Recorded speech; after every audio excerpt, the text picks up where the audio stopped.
What do you do when God is silent? When the job doesn't come, the healing doesn't happen, the prayer goes unanswered, not for days, but for years. Have you ever felt like you're ready, but heaven still says, wait?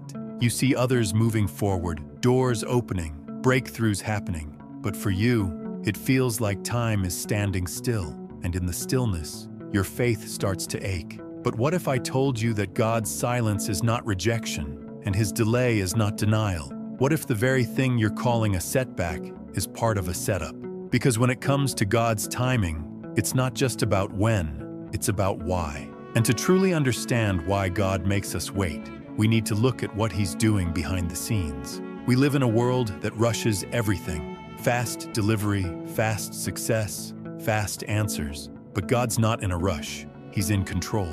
When He delays something, it's not to punish you, it's to prepare the stage. He's aligning hearts, shifting circumstances, and creating the exact moment where your blessing will not just arrive, it will thrive. Think about Joseph, thrown in a pit, forgotten in a prison, misunderstood and delayed. But when God moved, he went from prisoner to prime minister in a single day. The wait didn't stop the blessing, it set the perfect stage for it. So if it feels like your promise is taking too long, maybe it's just getting perfectly positioned. But what happens to us during that wait, that's what matters next. Waiting feels like nothing's happening, but that's often when God is doing His greatest work. Not around you, in you. Waiting builds strength you didn't know you needed. It kills pride. It teaches surrender. It forces you to depend, not on your plan, but on His presence. Before David ever held a sword, he learned to worship with a harp. Before he ruled as king, he ran as a fugitive. Why? Because thrones without trials produce rulers who can't carry the weight of leadership.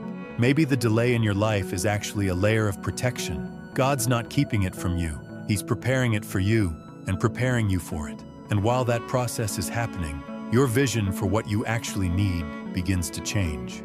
Waiting peels back the layers. You start out praying, God, give me this thing. But as time passes, your prayer shifts. God, if it's not from you, I don't want it. The waiting room is where motives are tested.